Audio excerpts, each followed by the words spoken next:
Hey guys, Badger here. Welcome back to the Ampermine. Today, I'll be covering the next installment of our Dinosaurs of Jurassic Park series.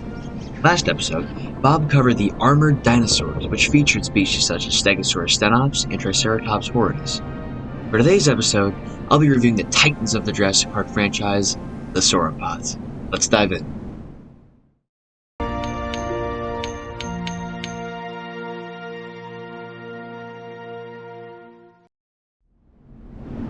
Sauropoda is an incredibly diverse, titanic group of dinosaurs. Many of the members on this list grew to sizes that rival that of the blue whale, and stand as the largest terrestrial species to ever exist. As always, we'll only be covering the species from the films and canon-adjacent material. However, we will be including a species whose existence in the franchise is sort of up for interpretation. There are two main groups of sauropods we'll be covering in this video today. The Diplodocida superfamily, forgive me if I got that name wrong, and the Macronaria clade. Diplodocids are easily recognizable, having a large body with an extremely long neck and an often whip-like tail, while Macronaria often have a, forgive me for butchering that name, often have a shorter tail and a neck that stretches far higher into the air. There are other groups of sauropods, but because we are not including the novel, the Mosasaurus, and other prosauropods did not make this list. As always, we'll be starting with the Jurassic Park trilogy. In the very first film, only one species of sauropod is seen, the Giraffatitan branchi. This titanic giraffe descends from the Tendaguru Formation of Africa, and coexisted with dinosaurs such as Kentrosaurus, who were mentioned in the previous video, and Elaphrosaurus, a species which can be seen in the Jurassic World Holoscope.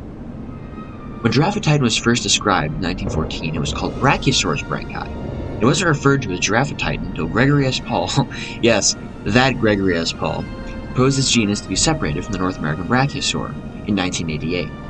At first, no one supported this change, mostly because we actually didn't have a lot of material from the North American Brachiosaurus altithorax, so paleontologists at the time couldn't point out any major differences that would be necessary to split the species. The theory was supported by Dr. Olszewski in 1991, who dubbed it Giraffatitan, but it still remained Brachiosaurus. In 1998, 10 years after Paul first questioned the classification of Brachiosaurus branchi, paleontologists finally uncovered the first skull of North American Brachiosaurus altithorax. Finally, we had a more complete skeleton showing a greater amount of differences between North American B. altithorax and the African species B. branchi and B. frasii. But again, it was still called Brachiosaurus. It would be another 11 years until Dr. Michael Taylor supported the classification in 2009, 21 whole years after the theory was first proposed. Due to the amount of time it took to classify this species, and because no skull of Brachiosaurus altithorax existed until 1998, it's no wonder why the first film used the term Brachiosaurus. In the second film, The Lost World Jurassic Park, we are introduced to a more perplexing species, Mamenchisaurus caenocanidorum. However, this species, Caenocanidorum, is never formally mentioned in any official material, and fans only use this classification due to its immense size. Mamenchisaurus derives from formation and coexists with dinosaurs such as Yinglong Downsy, from the CAA Black Market Tracking List from Jurassic Dominion, and Monolophosaurus giangi from Camp Cretaceous. Production of the Mamenchisaurus for the Lost World film is convoluted, as it went through many changes. It was originally meant to be the Apatosaurus, as it was featured in the Lost World novel, before replacing it with a larger relative, the Diplodocus. However, it was again changed to a closer relative, the Seismosaurus, which is now referred to as another species of Diplodocus, Diplodocus palorum. This species lasted until the actual filming of the game trail scene, as a CGI model had already been produced, and even the dino sheet Roland Tembo had featured a Seismosaurus skull. But for whatever unknown reason, it was changed last minute before filming to the Mamenchisaurus, despite model and artwork looking nothing like them. Speaking of Apatosaurus, the second novel featured a massive collection of corpses in the velociraptor nests that belonged to that species. It explained that the corpses floated downstream into the raptor nests after succumbing to the DX virus. However, it's never explained in the films how they wound up there. Regardless, Apatosaurus is featured as a series of large corpses near the operations village. According to the 1996 InGen list from DPG website, it seems they had unfortunately gone extinct. However, they did reappear throughout the entirety of the Jurassic World trilogy. Thank God. In the third film, we are reintroduced to the Brachiosaurus. However, this particular variant may not be the aforementioned Brachiosaurus branchi. Judging by its less pronounced nasal crest and shorter muzzle, it may actually be based on the Brachiosaurus altathorax. Altathorax originates from the famous Morrison Formation of North America, coexisted with many species that have also appeared in the Jurassic franchise, such as Allosaurus, Apatosaurus, Ceratosaurus, Diplodocus, and Stegosaurus. Another sauropod from Jurassic Park 3 comes from an unlikely source, a junior novelization. However, it actually technically appeared in the film. According to the storyboards for the third film, the corpse being eaten by the bull tyrannosaur was intended to be a sauropod, although no name was given. In the junior novelization, it said that the corpse belonged to Datusaurus bachianensis, a Mementosaur dinosaur from the late Jurassic Shaxi-Mao, or once again, forgive me, formation in China. However, whether or not the species is actually canon is up for debate. The corpse scene from JP3 was actually filmed using a reused Parasaurolophus corpse prop made for The Lost World.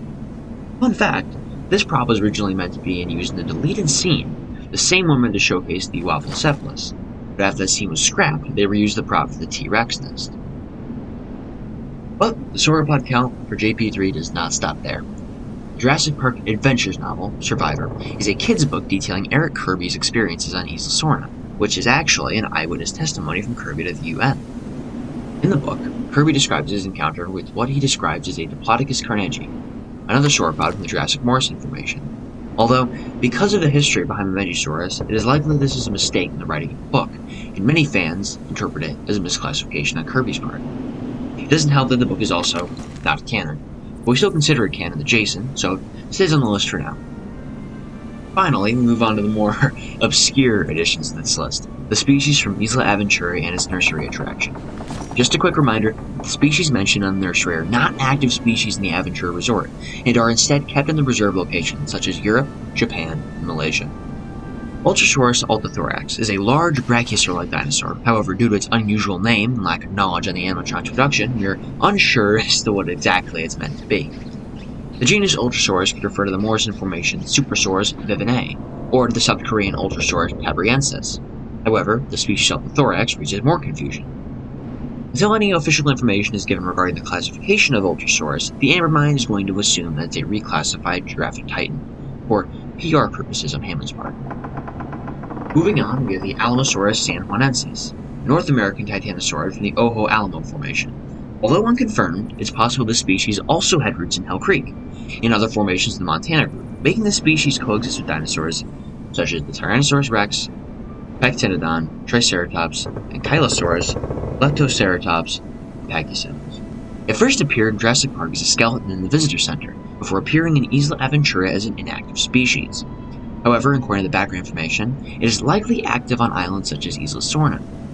For the first nursery species, we have Astrodon johnstonii, a titanosaur from many early Cretaceous North American formations, such as Antlers, Cloverleaf, and possibly even Cedar Mountain. This wide range of formations concludes that this species coexists with dinosaurs such as Deinonychus, Moros, Auroplites, and even North American species of Iguanodon. Finally, from the Park-era sauropods, we have Titanosaurus indicus, a dubious species of sauropod from the late Cretaceous India and Lometa Formation. While it didn't live with any other species from the Jurassic franchise, it did likely live around the time and place that earliest forms of modern grass began to evolve. The Jurassic World Trilogy has a far smaller roster for sauropods, at least for those who have not already been introduced.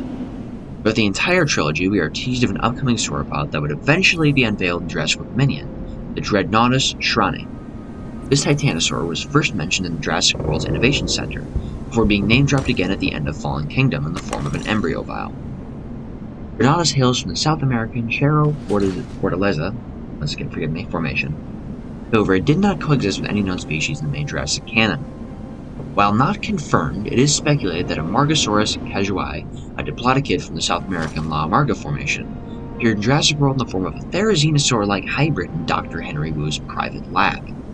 And finally, while not a new species, a new variant of a Brachiosaurus altathorax appeared in Jurassic World Fallen Kingdom.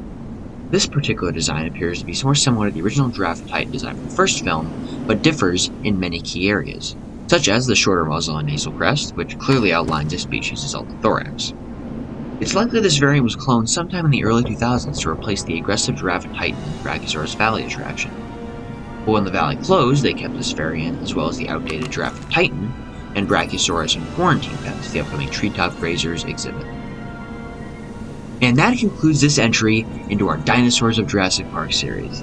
Thank you so much for watching this video, and keep an eye out on this series' next installment as we take a look into the titan hunters of the Jurassic franchise, the Allosauridae superfamily.